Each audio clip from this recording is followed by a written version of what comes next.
Halo, selamat pagi, Bu Bening dan Asdos. Perkenalkan, saya Yabes Abdi, NPM 2207111748 akan mempresentasikan untuk proyek ketiga kami, yaitu alat bantu untuk tunarungu. Nah, sebelum kita masuk lebih lagi, di sini saya akan menjelaskan tentang tunarungu dan tuli, perbedaannya. Tunarungu yaitu seseorang yang mengalami kerusakan pendengaran tetapi tidak total atau signifikan dan ia masih bisa mendengar. Dan perbedaannya dengan tuli yaitu tuli adalah seseorang yang mengalami kehilangan pendengaran secara total atau signifikan. Ketulian ini biasanya dapat disebabkan oleh bagian dalam telinga atau kerusakan saraf telinga. Nah, untuk masalah yang kita ambil yaitu beberapa orang dengan masalah pendengaran, dan kita akan berfokus kepada orang yang tunarungu yang mengalami kerusakan pendengaran tetapi masih bisa mendengar. Dan untuk kebutuhan pengguna, alat atau aplikasi yang akan kami gunakan yaitu alat yang dapat membantu pendengaran mereka. Solusi yang kami dapatkan yaitu untuk beberapa orang tunarungu bisa dibantu dengan alat bantu dengar dan aplikasi berupa voice to text. Sebelum kita masuk lebih lagi, di sini kami akan mereview 3 aplikasi tentang alat bantu tunarungu dan alat bantu dengar. Aplikasi yang pertama yaitu Live Transcribe. Aplikasi ini berfungsi untuk mengubah suara menjadi teks. Keuntungannya, membantu penderita memahami kata-kata yang dikeluarkan oleh orang yang sedang diajak bicara melalui voice to text. Kekurangannya yaitu terjemahan suara masih tidak akurat. Aplikasi akan menghapus kata-kata yang sudah disimpan oleh user tanpa sepengetahuan user. Dan untuk potensi yang akan kami kembangkan yaitu kita akan memodifikasi agar kata-kata yang akan kita ucapkan itu akurat dan berubah menjadi teks dengan benar. Dan kita akan membuat suatu sistem yaitu di mana kata-kata tersebut bisa tersimpan. Dan untuk aplikasi yang kedua yaitu Petralex. Petralex adalah aplikasi yang berfungsi untuk memodifikasi suara. Nah, aplikasi ini keuntungannya yaitu secara otomatis akan menyesuaikan fitur spesifikasi pendengaran. Tetapi di sini banyak kekurangan, yaitu banyak noise mengganggu, terasa delay, kualitas suara kurang bagus, dan tidak bisa menggunakan earphone Bluetooth dan harus menggunakan earphone kabel.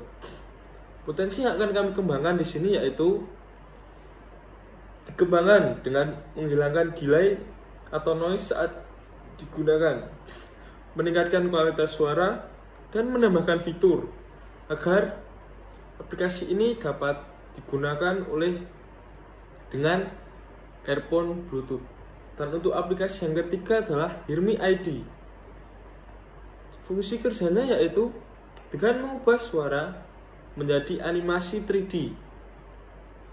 Dan keuntungannya adalah sebenarnya aplikasi ini sangat membantu bagi orang tunarungu karena bahasa isyarat dapat dipahami dengan mudah, dan aplikasi ini juga membantu orang-orang yang ingin belajar bahasa isyarat.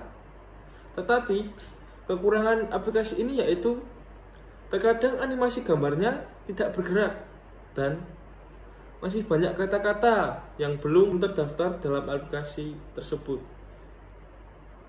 Potensi yang akan kami kembangkan yaitu bisa kami kembangkan lagi dengan memperbaiki animasi 3D-nya, dan kita akan menambah kata-kata isyarat, kata-kata bahasa isyarat agar aplikasi tersebut dapat digunakan untuk semaksimal mungkin. Perkenalkan, nama saya Nathania Ignacio Wibowo dengan NPM 2207111710. Jadi, dari masalah yang telah kami temukan dan kekurangan dari beberapa aplikasi yang telah kami sebutkan, kami akan membuat suatu aplikasi yang dapat membantu para tunarungu. Aplikasi yang kami akan buat bernama Happy Ear. Happy Ear di sini memiliki dua fungsi utama, yaitu voice to text dan voice adjustment. Data yang akan kami gunakan untuk mendukung aplikasi ini yaitu Google Voice to Text, alat bantu dengar, Bluetooth, dan juga smartphone. Yang pertama, Google Voice to Text. Sistem ini berfungsi untuk mengubah bahasa lisan menjadi tulisan dengan cara memasukkan sistem ucapan manusia yang pertama. Yang kedua, sistem akan mengidentifikasi kata atau kalimat yang diucapkan dan menghasilkan teks yang sesuai dengan apa yang diucapkan. Sistem yang kami gunakan secara spesifik adalah dari Google dengan bantuan Gboard melalui salah satu fiturnya yaitu voice typing. Nah, dalam voice to text ini, kalian juga bisa menyimpan hasil rekaman atau hasil teks yang telah kalian rekam. Yang kedua, ada voice adjustment. Voice adjustment ini akan berguna untuk mengatur tingkat suara yang diterima melalui alat bantu dengar. Jadi, user dapat mengatur besar kecilnya suara atau kenyamanan suara yang akan masuk ke dalam alat bantu dengar. Lalu, ada alat bantu dengar. Alat bantu dengar ini akan membantu dengan masalah pendengaran. Selain itu, alat bantu dengar juga memiliki fitur yang mirip seperti earbud, di mana alat bantu dengar dapat tersambung ke semua aplikasi yang ada di suatu device. Selain itu, bisa juga disambungkan dengan voice adjustment tadi. Nah, alat bantu dengar ini juga bisa masuk ke aplikasi seperti Spotify, YouTube Musik, TikTok, dan lain-lainnya juga. Bahkan bisa untuk melakukan panggilan suara. Di sini ada Bluetooth. Bluetooth berguna untuk menyambungkan alat bantu dengar dengan smartphone, supaya alat bantu dengar dapat diatur dengan aplikasi yang ada di smartphone. Smartphone digunakan sebagai wadah untuk aplikasi yang akan kami buat. Smartphone juga berguna sebagai tempat penyimpanan dari teks yang sudah teroutput dari sistem voice to text. Jadi, cara kerja dari aplikasi kami adalah yang pertama, menyambungkan alat bantu dengar dengan smartphone melalui Bluetooth. Yang kedua, login ke aplikasi yang telah kami buat.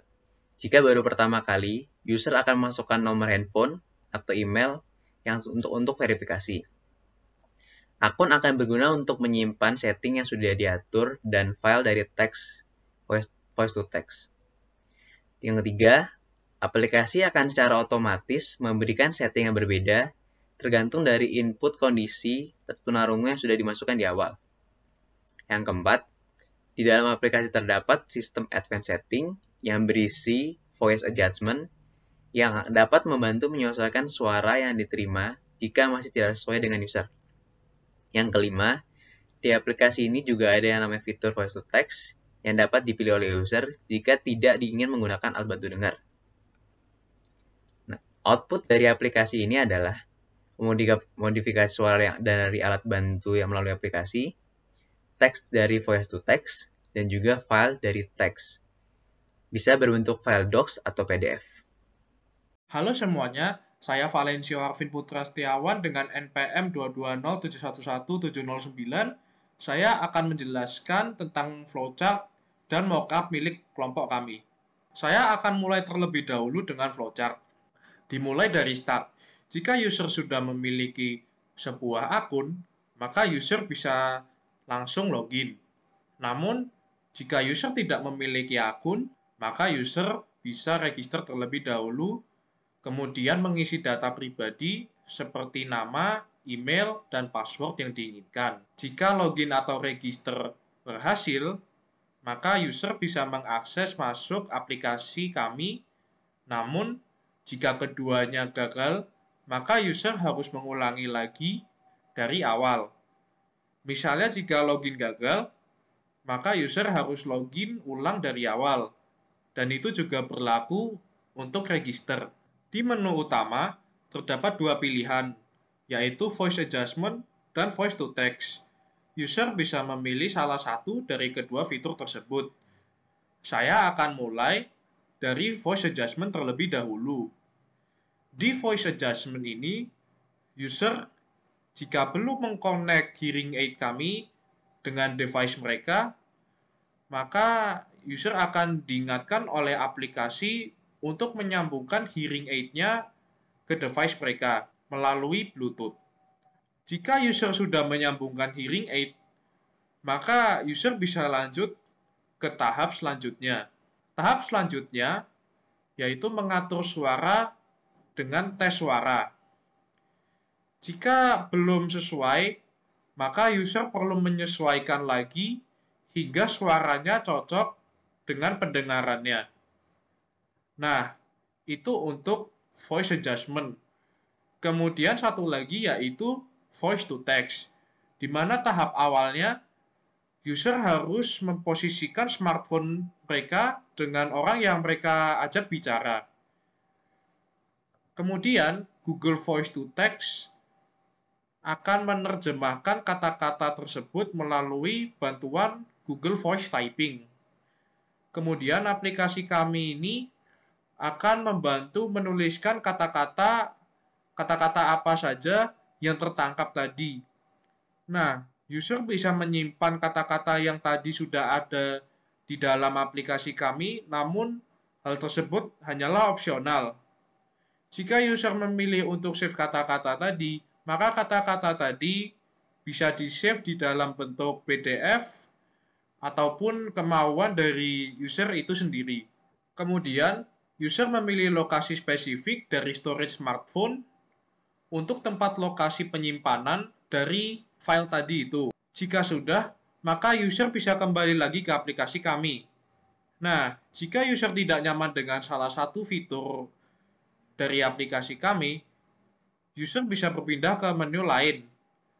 Misalnya tidak cocok dengan voice to text, maka user bisa kembali lagi ke menu dan memilih fitur voice adjustment ataupun sebaliknya. Kemudian saya akan menjelaskan tentang mockup yang kami miliki. Diawali dengan loading screen kami ini, kemudian di login screen mengharuskan user untuk memiliki akun dan kemudian mengisi username dan password. Jika user tidak memiliki akun, maka user bisa register terlebih dahulu. Untuk login dan register bisa dibantu dengan akun Google ataupun Facebook. Berikutnya yaitu menu utama. Di menu utama terdapat beberapa hal penting. Yang pertama ada user information di pojok kanan atas itu. Itu berisi informasi yang dimiliki oleh user dan bisa digunakan untuk mengganti password ataupun email, ataupun mungkin data pribadi yang salah. Kemudian ada menu di pojok kiri yang berguna, itu yang pertama mengconnect hearing aid dengan device user, kemudian ada settings untuk aplikasi, dan yang terakhir yaitu logout untuk keluar dari akun. Lanjut ke dua fitur utama kami, yaitu voice to text dan voice adjustment. User bisa memilih salah satu yang menurut mereka cocok. Kemudian saya akan lanjut ke menu pertama, yaitu voice to text. Di tampilan menu voice to text terdapat kotak putih besar ini. Ini berguna untuk menulis kata-kata atau kalimat yang tertangkap. Kemudian di bawah terdapat UI untuk memulai fitur voice to text dan di sampingnya terdapat UI untuk meng-save kata-kata di atasnya yang sudah tertangkap tadi. Nah, kemudian lanjut ke fitur kedua aplikasi kami yaitu voice adjustment, di mana di dalam tampilan menunya terdapat setting untuk mengatur volume, balance, dan amplify suara. Namun, yang saya tunjukkan ini hanyalah skenario di mana user sudah menyambungkan hearing aid kami dengan device-nya.